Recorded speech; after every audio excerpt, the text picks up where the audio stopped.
Sifat dasar kepemimpinan. Kita mendefinisikan kepemimpinan atau leadership sebagai proses dan perilaku yang digunakan oleh seseorang, misalnya manajer, untuk memotivasi, menginspirasi, dan mempengaruhi perilaku orang lain. Kepemimpinan dan manajemen. Salah satu kesalahan terbesar orang adalah anggapan bahwa kepemimpinan dan manajemen merupakan dua hal yang sama. Padahal sebenarnya dua konsep yang berbeda. Perbedaan manajemen dan kepemimpinan. Manajemen berfokus terutama pada kegiatan perencanaan, perorganisasian, pengarahan, dan pengadilan. Sebaliknya, kepemimpinan tersendiri lebih terkait pada kegiatan-kegiatan seperti penerapan agenda penyerahan, menginspirasi, dan memantau. Jadi, seorang bisa menjadi manajemen, tetapi belum tentu bisa menjadi pemimpin. Seorang pemimpin, tetapi belum tentu seorang manajemen atau menjadi manajer dan pemimpin. Kepemimpinan dan kekuasaan memiliki 4 macam kekuasaan. 1. Kekuasaan power. Kemampuan untuk mempengaruhi perilaku orang lain. Tentu saja seseorang bisa memiliki kekuasaan tanpa benar-benar menggunakan. 2. Kekuasaan legitimate power adalah kekuasaan yang diberikan atas dasar hierarki organisasi. Kekuasaan yang diberikan oleh organisasi sesuai dengan jabatan yang dipegang seseorang. 3. Kekuasaan penghargaan atau reward power adalah kekuasaan untuk memberi atau menahan imbalan atau penghargaan. 4. Kekuasaan paksaan conflict power adalah kekuasaan untuk memaksa kepatuhan melalui ancaman psikolog, emosional, dan fisik. Perbedaan individu adalah atribut pribadi yang berbeda-beda antar individu. Misalnya, kepribadian dan sikap. Kepribadian adalah serangkaian atribut psikologis yang relatif stabil yang membedakan seseorang dengan orang lain. 5 besar sifat kepribadian antara lain kesetujuan, pengaturan diri, emosionalitas, ekstraversi, dan keterbukaan. Kesetujuan adalah kemampuan seseorang untuk berinteraksi dengan orang lain. Pengaturan diri salah satu dari 5 besar sifat kepribadian, mengacu pada kegigihan, sifat mudah diandalkan, dan keteraturan seseorang. Emosionalitas mengacu pada derajat kecenderungan seseorang memiliki pandangan dan perilaku positif atau negatif terhadap orang lain. Ekstraversi mengacu pada tingkat kenyamanan seseorang terhadap suatu hubungan. Ekstrovert adalah individu yang pandai bergaul, banyak bicara, asertif, dan terbuka dalam menjalin hubungan baru, serta cenderung menjadi penghasil kinerja yang lebih tinggi. Terakhir, keterbukaan menunjukkan seterbuka atau setertutup apa seseorang berdasarkan keyakinan yang dia pegang. Orang-orang dengan keterbukaan tinggi cenderung memiliki rasa penasaran yang lebih tinggi dan bersedia untuk mendengarkan ide-ide baru, sehingga seringkali menjadi penghasil kinerja yang lebih baik. Nilai potensial dari pengukuran ini terletak pada cakupannya dalam mengintegrasikan beragam sifat yang tampaknya menjadi pengukuran yang valid dalam mengamati perilaku tertentu pada situasi tertentu. Oleh karena itu, manajer yang dapat memahami metode dan menilai sifat-sifat tersebut dalam diri karyawannya berada dalam posisi yang baik dalam memahami mengapa dan bagaimana karyawan berperilaku demikian. Kerangka pemikiran Myers-Briggs membedakan individu berdasarkan 4 dimensi umum, menggunakan indera, intuisi, menilai, dan memahami.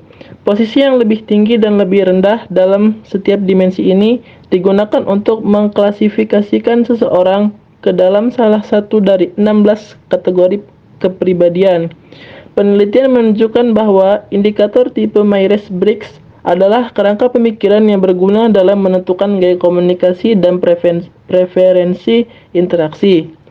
Kecerdasan emosional atau IQ merujuk pada derajat sejauh mana orang-orang memiliki kesadaran diri, dapat mengelola emosi mereka, dapat memotivasi diri mereka, menunjukkan empati kepada orang lain, dan memiliki keterampilan bersosialisasi. Penelitian terdahulu menunjukkan bahwa orang-orang dengan IQ tinggi berkinerja lebih baik ketimbang mereka yang memiliki IQ rendah. Sepertinya, kecerdasan emosional tidak bersifat genetis tetapi dapat dipelajari. Sifat kepribadian penting lainnya adalah fokus, kendali, efikasi diri, otorianisme, Machiavellianisme, harga diri, dan kecenderungan mengambil risiko. Fokus kendali adalah derajat sejauh mana orang-orang percaya bahwa perilaku mereka memiliki dampak real terhadap apa yang terjadi dalam kehidupan mereka. Orang-orang yang memiliki fokus kendali internal percaya bahwa mereka meraih keberhasilan apabila bekerja keras, sedangkan mereka yang memiliki fokus kendali eksternal percaya bahwa takdir, peluang, keberuntungan, atau perilaku orang lain menentukan keberhasilan mereka. Konsep yang serupa adalah efikasi diri. Efikasi diri seorang menentukan keberhasilan mereka. Efikasi diri seseorang adalah keyakinan atau kemampuannya dalam menjalankan suatu tugas. Otorianisme adalah derajat sejauh mana seorang percaya bahwa perbedaan kekuasaan dan status bisa dibenarkan dalam organisasi. Seseorang yang otoriter cenderung menerima arahan dan perintah dari supervisor. Machiavellianisme adalah sifat kepribadian terkait dengan keinginan seorang untuk memperoleh kekuasaan dan pengendalian perilaku orang lain. Harga diri adalah sifat kepribadian yang menunjukkan sejauh mana seorang percaya bahwa dirinya berharga dan patut diperhitungkan. Individu dengan harga diri yang tinggi cenderung mencari pekerjaan dengan status yang lebih tinggi dan lebih percaya diri akan kinerjanya. Terakhir, kecenderungan mengambil risiko adalah derajat sejauh mana seorang bersedia untuk mengambil peluang dan membuat keputusan berisiko. Karakteristik ini dapat memberikan pengaruh besar terhadap perilaku pengambilan keputusan seorang manajer. Sikap mencerminkan kepercayaan dan perasaan kita mengenai ide-ide, situasi tertentu, atau orang lain. Sikap memiliki nilai penting karena bertindak sebagai sarana kita mengekspresikan perasaan. Sikap dibentuk oleh beragam kekuatan, antara lain nilai yang kita anut, pengalaman, dan kepribadian kita. Sikap biasanya dipandang sebagai kecenderungan stabil untuk berperilaku terhadap suatu objek dengan cara tertentu dan memiliki 3 komponen, yaitu kognisi, afek, dan intensi. Kognisi adalah pengetahuan yang dipegang seorang mengetahui suatu hal. Afek seseorang adalah perasaan terhadap sesuatu, dan intensi membimbing perilaku seseorang. Ketika dua kognisi atau persepsi saling bertentangan atau inkongruent, individu ini mengalami suatu konflik dan kecemasan yang disebut disonansi kognitif. Sikap terkait pekerjaan yang penting adalah kepuasan kinerja dan komitmen organisasi. Kepuasan kerja disebut juga moral. Kepuasan kerja disebut juga moral adalah derajat sejauh mana orang-orang memiliki sikap positif terhadap pekerjaan mereka. Sebaliknya, komitmen organisasi mencerminkan identifikasi seseorang dengan organisasi tersebut dan misinya. Definisi pendekatan situasional terhadap kepemimpinan.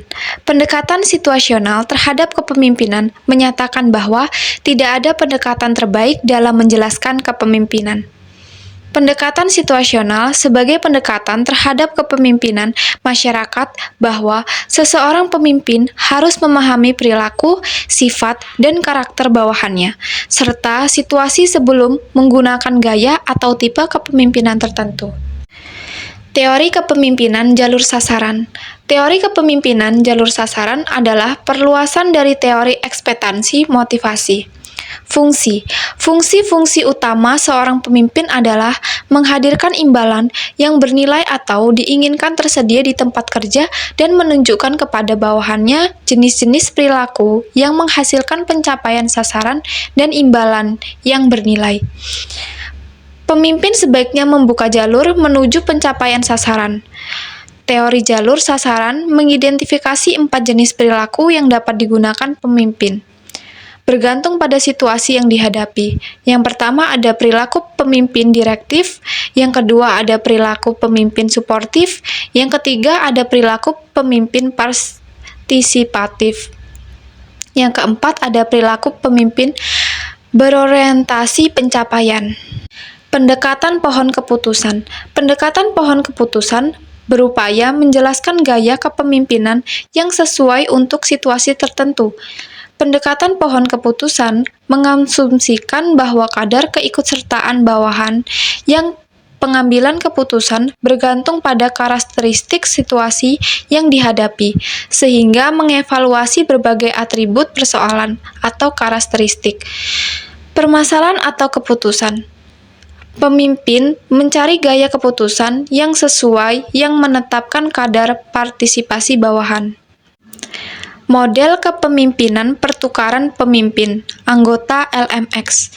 Model kepemimpinan pertukaran pemimpin anggota LMX menekankan pentingnya beragam hubungan antara supervisor dan setiap bawahannya. Setiap pasangan hubungan supervisor-bawahan ini mencerminkan diat vertikal. Model tersebut berbeda dengan pendekatan-pendekatan yang lain, karena model tersebut menekankan pada beragam hubungan yang seringkali dijalin pemimpin dengan bawahan yang berbeda-beda. Kepemimpinan transformasional dan karismatik adalah dua pendekatan penting dalam ilmu kepemimpinan. Ini adalah sudut pandang yang berbeda dalam cara pemimpin mempengaruhi dan menginspirasi orang-orang di sekitarnya.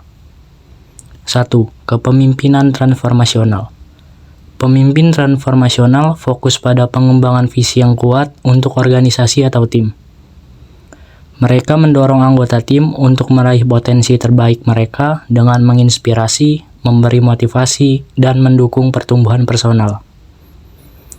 Pemimpin transformasional seringkali berperan sebagai contoh bagi anggota tim mereka. Mereka menekankan pentingnya perubahan positif dan inovasi. 2. Kepemimpinan karismatik.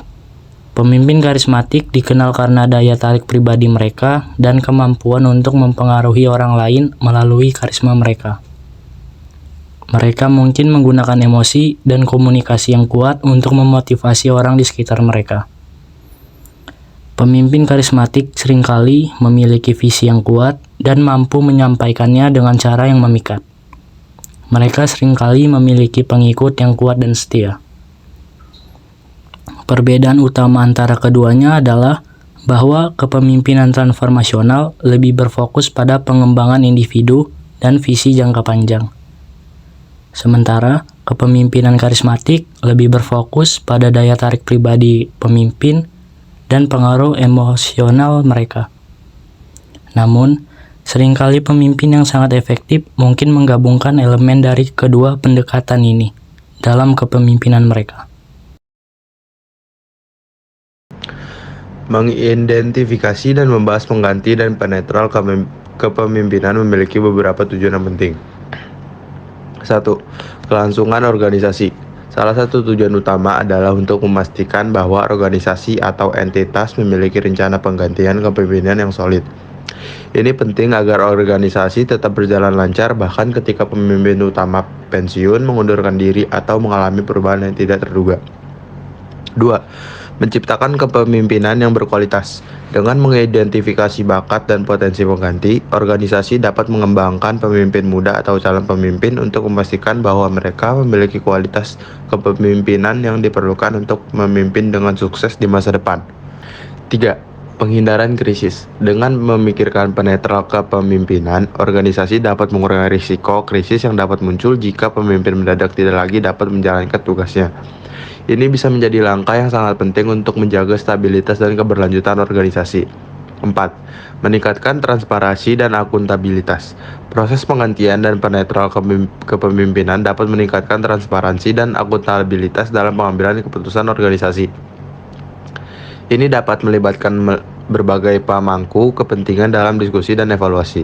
5. Menghindari ketidakpastian. Dengan memiliki rencana pengganti yang baik, organisasi dapat menghindari ketidakpastian yang mungkin muncul jika tidak ada rencana yang jelas dalam menghadapi perubahan kepemimpinan.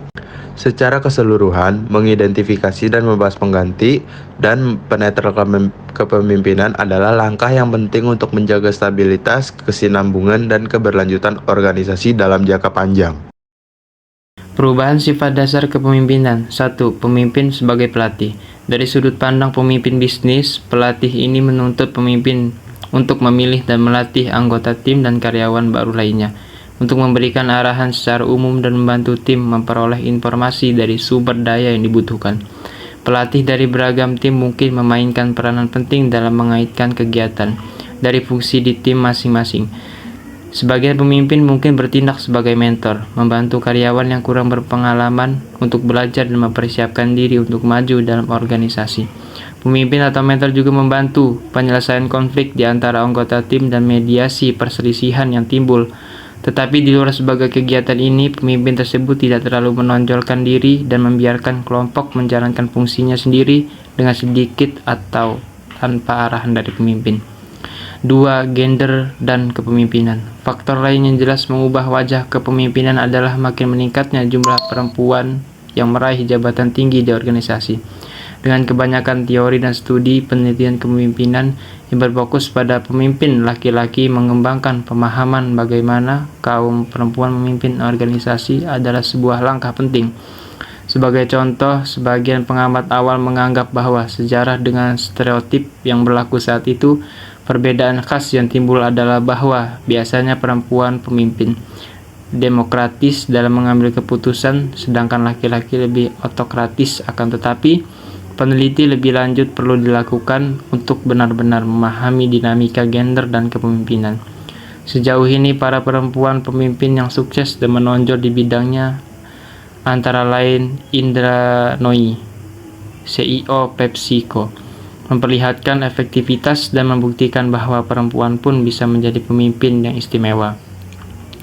3. Kepemimpinan lintas budaya. Perubahan perspektif lain dalam kepemimpinan terkait dengan persoalan lintas budaya. Dalam konteks ini, budaya digunakan sebagai konsep yang luas mencakup perbedaan internasional dan perbedaan berdasarkan kebinekaan dalam satu budaya.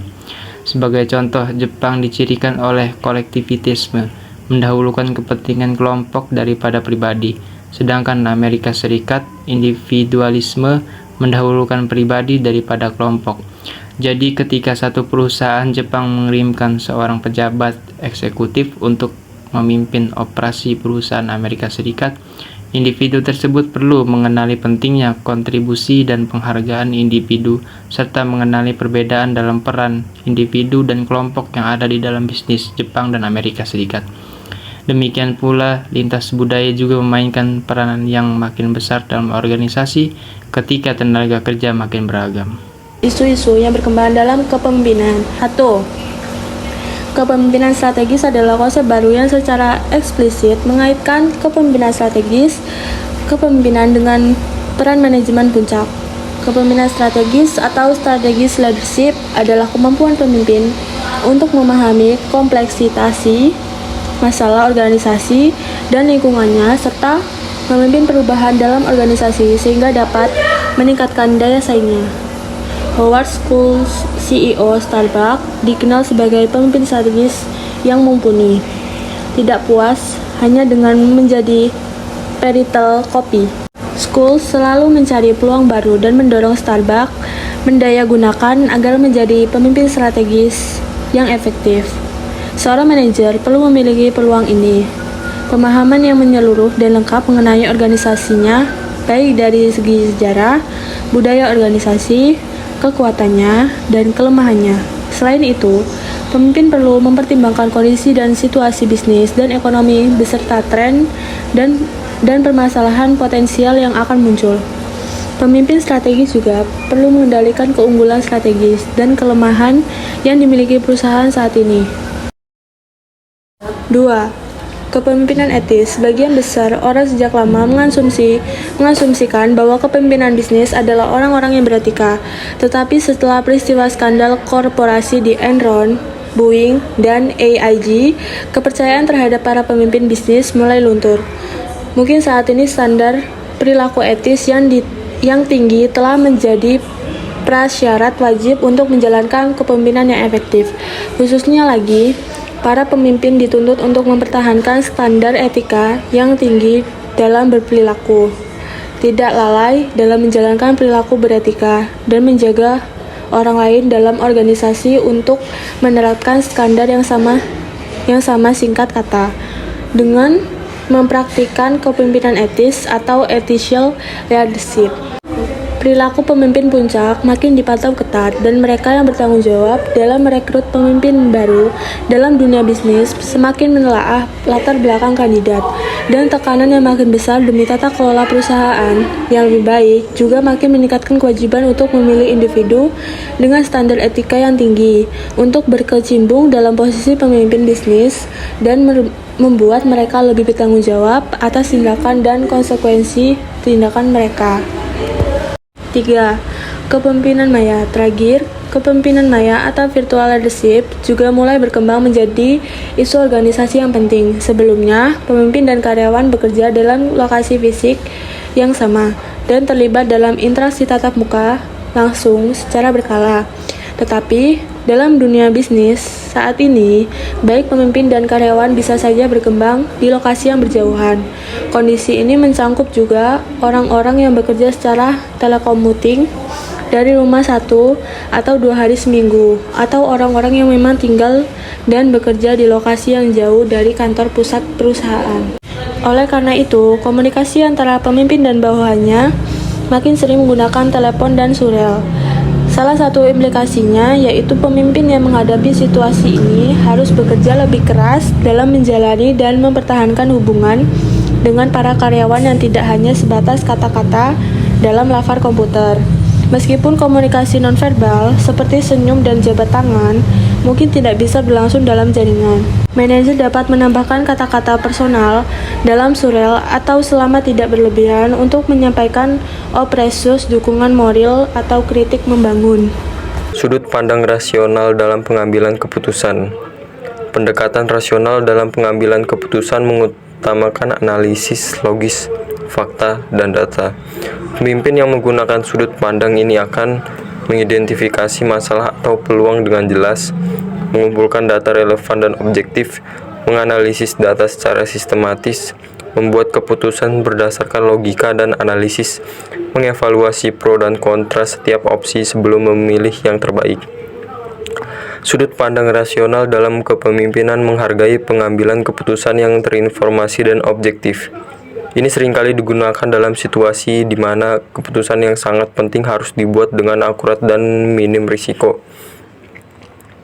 Sudut pandang perilaku dalam pengambilan keputusan.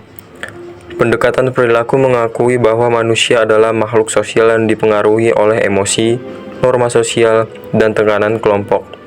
Dalam pengambilan keputusan berdasarkan sudut pandang perilaku, pemimpin akan mempertimbangkan yaitu pengaruh emosi dan sikap tim, bagaimana keputusan dapat memengaruhi hubungan antara anggota dan tim, dinamika budaya organisasi dan norma sosial, faktor-faktor manusiawi lainnya yang mungkin memengaruhi pengambilan keputusan. Pemimpin yang menggunakan sudut pandang perilaku akan lebih peka terhadap dinamika hubungan antara manusia dan akan mencoba meminimalkan potensi konflik atau resistensi dalam pengambilan keputusan. Dalam praktiknya, pemimpin yang efektif seringkali menggabungkan kedua sudut pandang ini. Mereka menggunakan data dan analisis untuk membuat keputusan yang bijak, sambil juga memahami bahwa faktor perilaku dan sosial dapat memengaruhi cara keputusan tersebut diterima dan diimplementasikan oleh tim atau organisasi. Dengan demikian, keseimbangan antara rasionalitas dan pemahaman terhadap dinamika sosial menjadi penting dalam kepemimpinan yang sukses.